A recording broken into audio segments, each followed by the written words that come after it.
কাকুমণি এটা দেখো তো।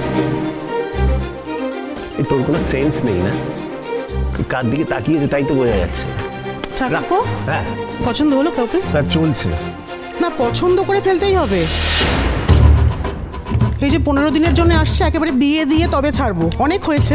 না না, এই বিষয়ে তুমি যেটা বলবে সেটাই হবে, আমার কিছু বলার নেই। আচ্ছা এই মেয়েটিকে দেখো তো কেমন লাগছে। ঠিক বলেছ, এই বিষয়ে আমি একদম সঠিক সিদ্ধান্ত নেব।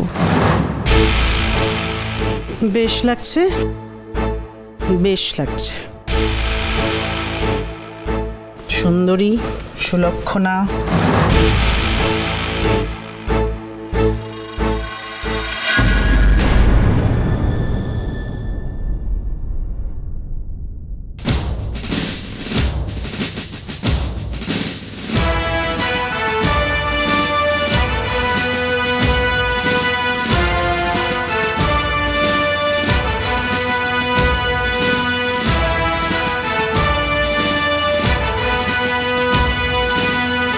পছন্দ।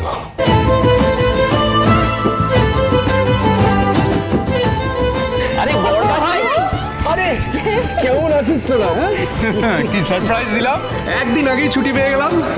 মা তাই বলে থাক বেঁচে থাকো, তাই বলে এত সারপ্রাইজ? মা, কাকামণি, আরে বাবা বলো, বিশাল সারপ্রাইজ রে। এই আর কি। কাকামণি মায়ের কাছে একটু এসো।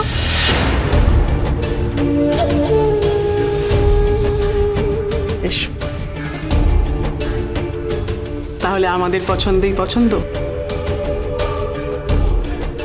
মা, তা নয় তো আবার কি, যা হবে তোমরাই দেখবে। কাকিমণি, আদিত্য কোথায় হলো তো দেখতে পাচ্ছি না, কেমন আছো তুমি? বড়দা ভাই, ছোটদা ভাই আর্জেন্ট ডিউটি পড়েছে তো ও সেখানে গেছে। ও হ্যাঁ, মানে পুলিশ মিলিটারি বাড়ি বলে কথা, লাইক নর্মাল। হ্যাঁ মা, বাস হয়ে গেল। হয়ে গেল?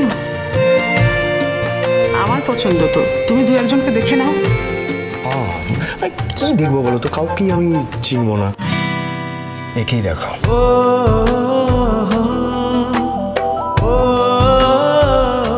শিওর? ফাইনাল?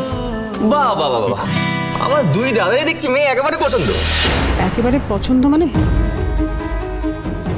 আমি কিন্তু বুঝলাম না, আগের দিনও বললি কেউ কাউকে পছন্দ করে রেখেছে। কি নাম মেয়েটির? আমায় কিন্তু আদিত্য কিচ্ছু বলেনি। আমি বাবা আগে ভাগে পছন্দ করে রাখি না, নইলে ভাই চলে এলে হয়তো এই মেয়েটা ভাইকেই পছন্দ করে ফেলবো।